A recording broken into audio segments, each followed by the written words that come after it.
May is finished.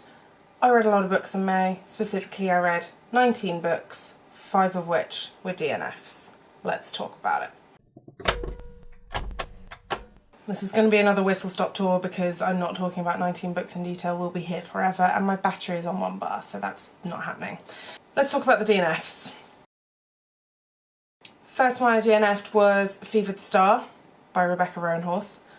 This is the second in a series. I gave the first book 5 stars. The second one really did not live up to the hype. I just got so bored, so I DNF'd it.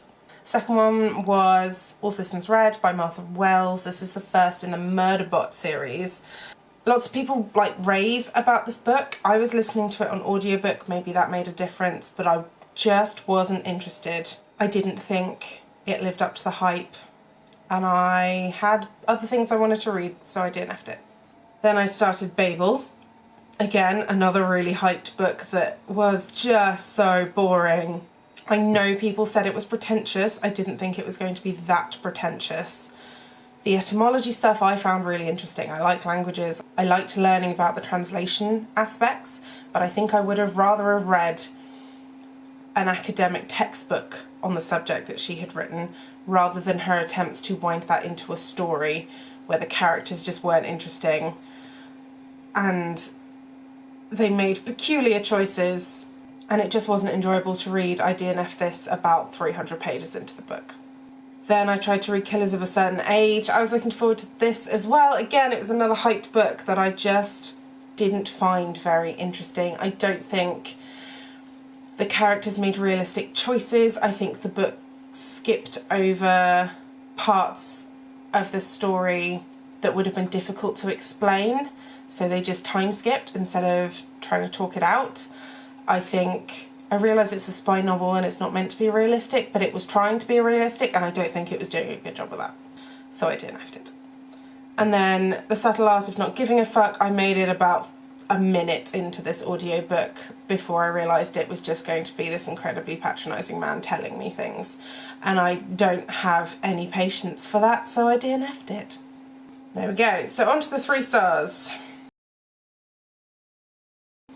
The thing with me is if I think I'm going to rate the book anything less than a 3 star, I DNF it. That's my thing. So it is unlikely that I will have anything less than a 3 star to talk about. My 3 stars. I've got Diary of a Witchcraft Shop 2. This is the sequel to Diary of a Witchcraft Shop that I read a while back. This didn't live up to the hype of the first one. I say the hype, me. It was me hyping this book up because I enjoyed the first one so much. There were a couple of things in this particular volume of Witchcraft Shop that just sort of burst my bubble of oh my god, this is so great. Oh wait, hang on a second, let me think about that for a bit longer. That kind of rubbed me the wrong way. It's a diary, so it's someone's life, it's non-fiction. So I can't criticise that necessarily, but some things rubbed me the wrong way, so it dropped it down to a 3. Otherwise it was very entertaining. If I was going to sum it up in 3 bullet points, it would be Glastonbury Witches, shenanigans that seem like they're fake but I fully believe are real, mental instability. That would make sense if you read the book. Then we've got White is for Witching. White is for Witching by Helen Oyemi is a library book that I got out. It is an urban fantasy. Yeah, that's urban fantasy following 2 daughters and their father who live in a B&B type place that he runs, and the older daughter has pica, which is where you have is a disorder the right word? Is condition where you have an insatiable urge to put things in your mouth and sometimes eat things that are not edible. So in this one in particular it's chalk, other times it's wood, it's foam, it's nails, screws, things like that, things that could hurt you, rocks sometimes, but it's a condition. So it's interesting. I've seen it in real life because I've worked in sort of the mental health sector, but I've never read a book where a character has it, so that was really cool. I thought it was handled well. But it follows the 2 daughters and some of their ancestors and what they're trying to do in life. It felt a little bit Jacqueline Wilson in the sort of family drama type way. But other than that, it was completely different. It's very hard to sort of wrap that one up, I think. There was really good LGBTQ rep in it. I think it was a good representation of mental health and poor mental health. Strong trigger warning for eating disorders as well, not just for the piker, but for like disordered eating other than that. Yeah, this was a 3-star for me. It was really interesting, but it wasn't quite my thing. That's the only reason it's a 3-star. Bullet point wise, I would say Witches, good portrayal of mental health, and Haunted Houses. Healthy Choices by Lydia Bugg. This is a novella, short story. It is an audiobook, so I'm not entirely sure. Following Constance, who joins this, what is the word for it? Like experiment where people sign up to be human lab rats. One of those things, but they get paid for it. But it's this new weight loss drug, food thing that she signs up to try out. And it is not what it seems. If I tell you the genre of this book, it will spoil it, so I won't spoil it. Lots of good commentary on fat phobia and weight loss culture and diet culture. Very much from the point of view that those things are bad, despite what Constance is doing. So I think from that point of view it was good. I just thought the way that the twist was handled could have been done better. I think there could have been more, I would have liked more of an element of surprise in the book, let's put it that way. So it's a 3-star. Bullet point wise, I would say good discussion of disordered eating, a varied cast of women, because it is mostly women in this book, and a twist on what you might expect to come out of this book. That's it for my 3 stars. On to the 4 stars. First I've got The Unspoken Name by someone whose name I can't remember, ironically. The Unbroken Name by A.K. Larkwood. This is an odd one because it feels like epic fantasy, but it doesn't feel like any kind of epic fantasy I've read before. It is very interestingly written. It starts off with the high priestess of a death cult being offered escape from her death, because the whole point of her position is that she offers herself to this death god to die, and someone offers her escape and she takes it. That's not really a spoiler, it happens in like first chapter. And the wild plot that we go on from there, it's the sort of plot where it's just sort of one or two people's whims and personal goals that other people jump on and try and follow, and you go all over the world. There are skyships, which was pretty cool. It's an interesting cast of characters. They didn't necessarily act the way I thought they would act. There is good LGBTQ rep. There is good non-binary rep as well in this book. And I want to say the author is non-binary or genderqueer or something along those lines, but don't quote me on that. Very enjoyable book. I gave it 4 stars. Bullet point wise, you've got epic fantasy done in a new interesting way.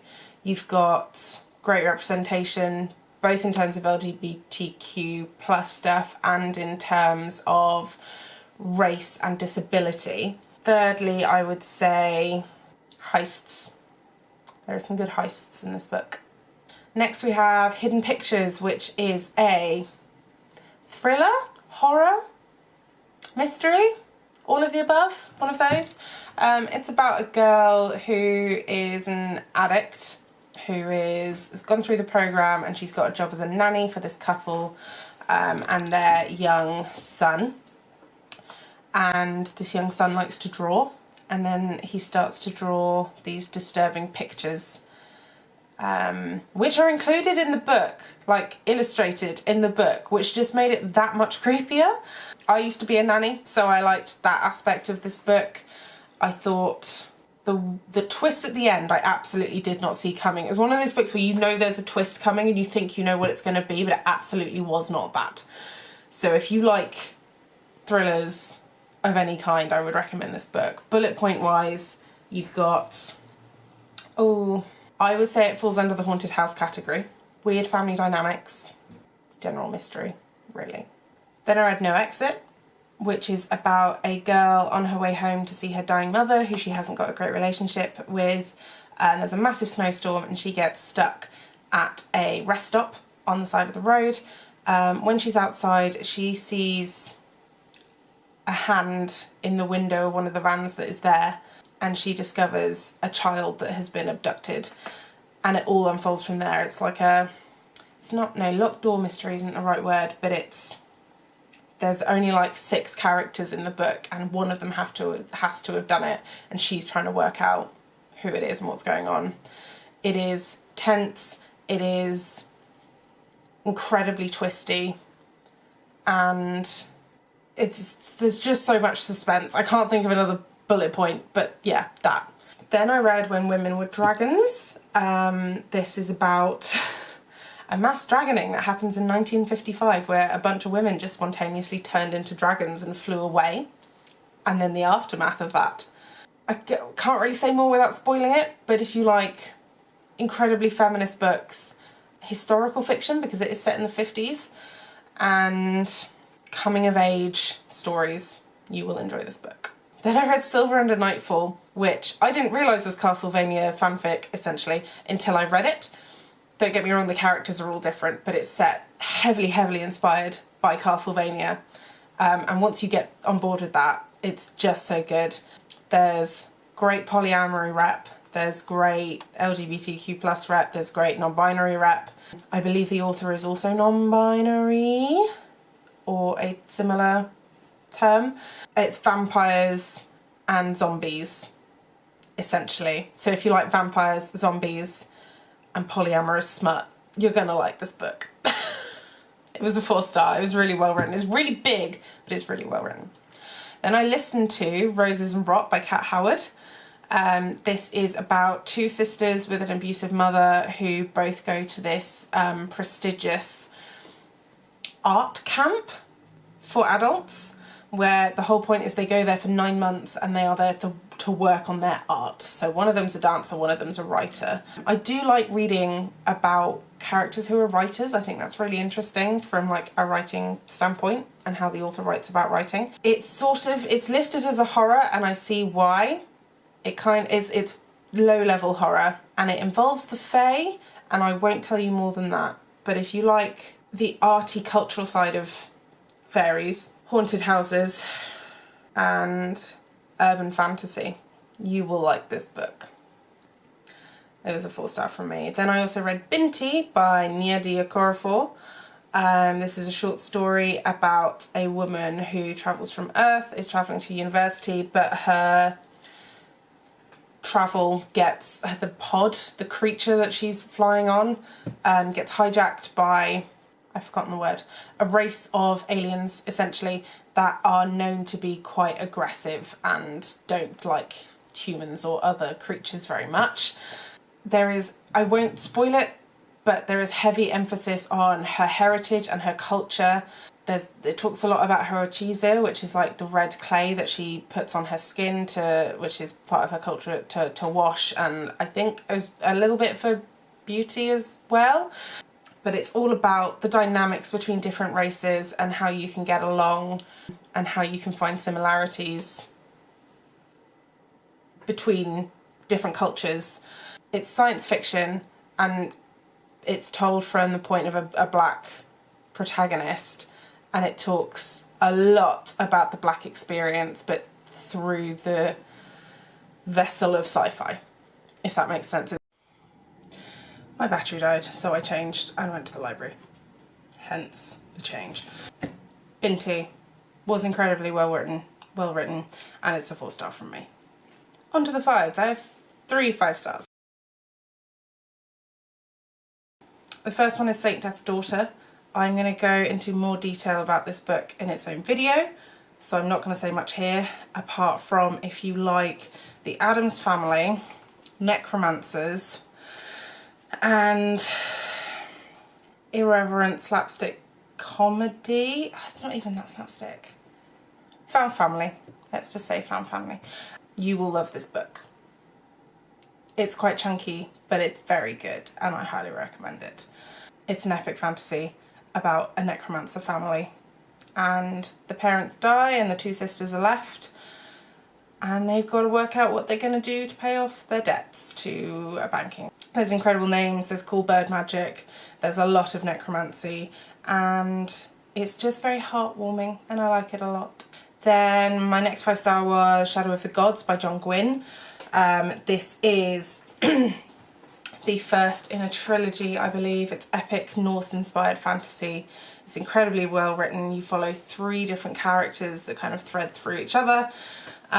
If you like Norse stuff, if you like incredibly gory violence and ancient god-related mysteries, you will enjoy this book. It was very well written, it was highly entertaining and tense the whole way through. It was a 5-star. And then lastly, the book I finished last night, just making it into May, was A Cruel and Fated Light by Ashley Shuttleworth. This is the second in the Dark and Hollow Star saga. The first book was also a 5-star.